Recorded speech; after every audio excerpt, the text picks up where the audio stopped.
अस्सलाम वालेकुम बेटा। बेटा आज का जो लेक्चर होगा वो डीफॉरेस्टेशन पे होगा। ये जो डीफॉरेस्टेशन है एक्चुअली ये डीग्रेडेशन है। ये फॉरेस्ट का जो नेचुरल रिसोर्स है हमारे पास, इसकी ये डीग्रेडेशन है। डीफॉरेस्टेशन, ये जो डी होता है ये किसी भी मीनिंग को जो है वो डी निगेट करता है। लाइक डीकम्पोज कर देना, यानी कि उसकी कंपोजिशन को ब्रेक कर देना। लाइक डी रेल कर देना, मतलब किसी को उसके जो फ्लो का पाथ है उससे जो हटा देना। इस तरह डिग्रेड कर देना, मतलब उसको इंसल्ट करना। तो ये जो डी का मीनिंग है ये उसको जो है वो नेगेट कर रहे हैं, उसके नेगेटिव मीनिंग में लेकर जा रहा है। तो हमने उस फॉरेस्टेशन को अगर डिग्रेड कर रहे हैं, उस रिसोर्स को हम जो है वो क्लियर कर रहे हैं, डैमेज कर रहे हैं और उसको कट कर रहे हैं, तो उसको कहते हैं deforestation. So is deforestation is actually the clearing and is the removal of the forest resource. ये नेचुरल रिसोर्स है हमारे पास। Example of deforestation include conversion of forest land to the farm, ranches and urban areas में हम उसको convert कर देते हैं, मतलब इस रिसोर्स को या उस प्लेस को जहाँ पे फॉरेस्ट है हम उसको डिफरेंट पर्पसेस में यूज़ करते हैं, तो इसको कहते हैं deforestation. According to the UN conference से डिफॉरेस्टेशन को डिफाइन करते हैं land degradation in arid, semi arid and humid areas resulting from various factors including climatic variation और ह्यूमन एक्टिविटी। ये क्लाइमेट की वजह से भी, नेचुरल डिज़ास्टर्स की वजह से भी हो सकता है, जैसे फॉरेस्ट फायर हो जाती है, लग जाती है जंगल में आग, थंडर स्टॉर्म की वजह से लग जाती है, तो इसकी वजह से जो है वो बर्निंग हो जाएगी और डेफिनेटली जो फॉरेस्ट है वो क्लियर हो जाएगा, ख़त्म हो जाएगा, डिस्ट्रॉय हो जाएगा। तो इस तरह से इस जो डिग्रेडेशन होगी फॉरेस्ट की, या फिर ह्यूमन एक्टिविटी की वजह से, जैसे वहाँ पे ऊपर लिखा हुआ है कि अर्बनाइजेशन के लिए या फिर फार्म बनाने के लिए या डैम्स बनाने के लिए हम फॉरेस्ट को कट करते हैं, तो that all these will be included in the definition of the deforestation.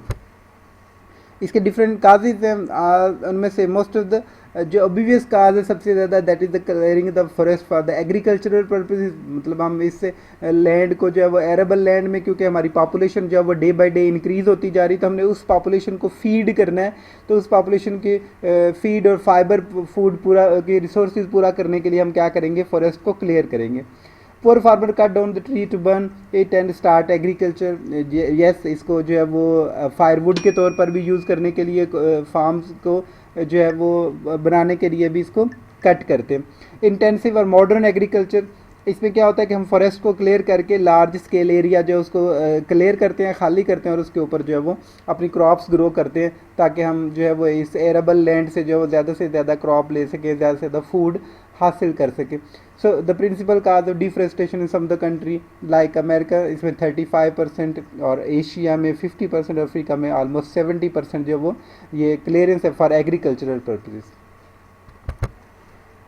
Second हमारे पास है यहाँ पे कटिंग ट्री की for the timber and pulp. हम उसको इंडस्ट्री में यूज़ करेंगे, इसी वुड को या तो हम फर्नीचर इंडस्ट्री में या कंस्ट्रक्शन इंडस्ट्री में, या फिर पल्प को जो है वो पेपर इंडस्ट्री में यूज़ करेंगे। It employs heavy machinery to remove and cut the trees and build roads. Logging roads enables people to access to the interior of the forest. अगर यहाँ पे जंगल के बीचों बीच कोई सड़क बन जाएगी तो डेफिनेटली जो उस रोड के ऊपर जो है उस लोगों की एक्सेस फॉरेस्ट के इंटीरियर्स को भी हो जाएगी, इसलिए वो वहाँ से रोड के साइड से भी जो है वो दरख्तों को काटना शुरू कर देंगे। तो इस तरह से रोड के दोनों साइड जो long side of the road जो है ना वो डिफॉरेस्टेशन जो है वो ज़्यादा तेज़ी से स्प्रेड करेगी। ये नीचे डिफरेंट कंट्रीज़ का लिखा है। In Africa almost 70% the land being cleared by the poor farmer is the land that has been previously logged. Mining से या इंडस्ट्रियल डेवलपमेंट से हाइड्रो इलेक्ट्रिक पावर डैम बनाते हैं, तो उसके लिए भी, क्योंकि ये जो डैम बनते हैं ये हाई लैंड एरियाज़ में बनते हैं और हाई लैंड पे बारिशें बहुत ज़्यादा होती हैं, और बारिशें जहाँ पे रेनफॉल ज़्यादा होती है डेफिनेटली वहाँ पे वेजिटेशन ज़्यादा होती है। लेकिन हम वाटर को कंजर्व करने के लिए, डेफिनेटली वो भी एक सोर्स है, हमारा नेचुरल रिसोर्स है, तो उसको कंजर्व करने के लिए अगर डैम बनाएंगे तो ये डैम के साथ भी ये देखिए यहाँ पे सारी ये जो यहाँ पे नेचुरल वेजिटेशन होगी उसकी क्लियरेंस कर देंगे हम यहाँ पे, तो इस वजह से भी डिफॉरेस्टेशन होती है। या माइनिंग है, हमने यहाँ पे कोई भी नेचुरल जो ओर है, जो मेटल है, उसको एक्सट्रैक्ट करना है, तो उसके लिए हम जो है वो इस सारे एरिया को क्लियर करेंगे और यहाँ से जो वो हिडन जो गिफ्ट होगा फ्रॉम द नेचर उसको जब सर्च करने के लिए माइनिंग करेंगे तो definitely it will also cause deforestation. Mining, industrial development and hydroelectric power भी है इसमें, यहाँ पे ये स्लाइड इसमें रिपीट होगी। Deforestation also occurs due to the over grazing and conversion of forest to the pasture for domestic animal. हम क्या करते हैं, एनिमल्स को ग्रेज करवाने के लिए वहाँ पे लिमिटेड एरिया के अंदर पास्चर बना के वहीं पे एनिमल को ग्रेज करवाते हैं। और ओवर ग्रेजिंग का मतलब है कि वो क्या करेंगे, उन्हीं ट्रीज़ को, उन्हीं ग्रासेस को, हर श्रब्स को क्या करेंगे, वो अपरूट कर देंगे, बार बार उसी को खा के वहाँ पे उसको, क्योंकि इसको लिए जो है वो अल्टरनेट उनको जगह देनी चाहिए ताकि वो इस जगह पे ग्रेज करें, फिर वो नेक्स्ट जगह पे चले जाए। तो जो ये पहले वाली नंबर ए वाली जगह है इसके ऊपर क्या हो, यहाँ पे जो है वो दोबारा से उसको टाइम मिल जाए वेजिटेशन को डेवलप होने के लिए, और इस तरह से वो दोबारा से ग्रो होते के अल्टरनेट वो area A, area B, area C और इस तरह से कर सकते हैं। लेकिन अगर हम ओवर ग्रेज करेंगे तो वो एरिया जो है वो वहाँ से फॉरेस्ट जो ख़त्म हो जाएंगे। एक और कहा था इसमें, expansion of agri business that grows oil palm, rubber, fruit trees, ornamental. हम अपनी मर्ज़ी के जो प्लांटेशन हैं वो उनको उगाने के लिए या प्लांट से वो ये पर्पज लेने के लिए जो प्लांट्स के जो है वो ट्रीज़ को कट करेंगे। Governmental sponsored programmes that resettle landless farmer. इसमें ऐसा होता है कि कुछ लैंडलेस फार्मर्स होते हैं, उनको जो है वो सेटल करने के लिए वहाँ पे जो है वो गवर्नमेंट जो है वो न्यू लैंड जो है उनको अलॉट कर देती है, और वो उस लैंड को कल्टिवेबल बनाने के लिए, एरेबल लैंड बनाने के लिए, वहाँ पे क्रॉप्स ग्रो करने के लिए, वहाँ पे जो प्लांटेशन होगी, जो फॉरेस्ट होंगे, उनको वो क्लियर कर देते हैं। अदर रीज़न इंक्लूड फायर और पेस्ट। अगर वहाँ पे कोई बीमारी आ जाएगी वो सारे ख़त्म हो जाएगी, या फिर वहाँ पे फायर होगी तो डेफिनेटली वो भी इसको काज कर देगी, डिफॉरेस्टेशन। इफ़ेक्ट्स इसमें देखें तो हमारे पास बेटा इसमें ऑलमोस्ट 10 इफ़ेक्ट्स हैं, जिसमें सॉइल इरोजन। लास्ट हमने स्लाइड्स में जब हम इसकी इंपॉर्टेंस और कंजर्वेशन देख रहे थे उसमें हमने देखा था कि ये रेन के जो रेनफॉल का जो इम्पैक्ट है, ऊपर से जो रेन ड्रॉप आ रहा है, डेफिनेटली वो ट्री की कैनोपी के ऊपर फॉल होगा, और फिर उसके बाद ज़मीन पर आएगा तो उसकी इंटेंसिटी जो है, उसकी स्पीड जो है वो कम हो जाएगी। बट अगर क्लियर्ड एरिया होगा तो वहाँ पे जो है वो स्प्लैश इरोजन के चांसेस ज़्यादा होंगे, तो ये सॉइल जो है वो डिस्टेबलाइज हो जाएगी, और स्लोपी एरिया से ख़ास तौर पर पानी जो वो स्पीड से गुजरेगा, और अगर वहाँ पे फॉरेस्ट नहीं होंगे तो वो सॉइल को भी अपने साथ कैरी करके ले जाएगा। That is the soil erosion. Expansion of the deserts, yes, अगर सॉइल ऊपर से फर्टाइल सॉइल जो वो मूव हो जाएगी, चली जाएगी, तो डेफिनेटली जो पीछे बैरन लैंड रह जाएगी तो वहाँ पे फॉरेस्ट नहीं होंगे, तो इस तरह से जो फॉरेस्ट एरिया होगा वो डेजर्ट में चेंज हो जाएगा, क्योंकि विंड और वाटर से जो ऊपर जो फर्टाइल लैंड है वो जो है वो रिमूव हो जाएगी, इरोड हो जाएगी। Decrease in the rainfall, yes, जो हमारे नॉर्दर्न एरियाज़ में अगर वहाँ पे रेनफॉल ज़्यादा होती है, डेफिनेटली इस वजह से क्योंकि वहाँ पे प्लांटेशन ज़्यादा है, वहाँ पे फॉरेस्ट ज़्यादा है, तो फॉरेस्ट जो है वो रिस्पायर करेंगे, ट्रांसपायर करेंगे वाटर को, और ट्रांसपायरेशन से वाटर जो है वो वाटर वेपर और फिर वो क्लाउड्स बनेंगे। और हाई एलिवेशन पे टेम्परेचर भी कम रखते हैं ये, और टेम्परेचर कम होने की वजह से डेफिनेटली वाटर जो वेपर है वो कंडेंस होंगे, क्लाउड्स बनेंगे, और फिर जो है वो रेनफॉल कॉज होगी, तो इस वजह से वहाँ पर रेनफॉल भी ज़्यादा होती है। Loss of the fertile land, it is almost the same as that the soil erosion. यहाँ सॉइल इरोजन में भी ऐसा होता है कि ऊपर से जब सॉइल इरोड हो जाएगी, लेस रेनफॉल होगी, या फिर जो है वो वाटर और विंड से इरोजन हो जाएगी, तो वो फर्टाइल लैंड जो है वो लॉस हो जाएगी। इफेक्ट ऑन द क्लाइमेट, हमने यहाँ पे देखा कि अगर डिफॉरेस्टेशन होगी तो डिक्रीज इन द रेनफॉल होगा, टेम्परेचर हाई हो जाएगा। इस तरह सिमिलरली जो है ग्लोबल क्लाइमेट चेंज हो जाएगी, ग्लोबल वार्मिंग हो जाएगी। Climate has become warmer due to the lack of the humidity and deforestation in the region, तो डेफिनेटली ये इसके क्लाइमेट को भी इफ़ेक्ट करेगा। इकोनॉमिक लॉसेस, यस, हमारे पास हमने इसके जो इंपॉर्टेंस देखी थी तो हमने इसमें इकोनॉमिक इंपॉर्टेंस भी देखी थी। डेफिनेटली अगर हम फॉरेस्ट जो है उनको डिफॉरेस्टेशन कर देंगे वहाँ से, तो it will cause industrial timber का लॉस हो जाएगा। नॉन टिम्बर प्रोडक्ट हैं लाइक रेजन्स हम गेन करते हैं वहाँ से, पल्प लेते हैं, इस तरह की चीज़ें भी हम नहीं ले सकेंगे, तो डेफिनेटली हमारी इकॉनमी को भी लॉस होगा।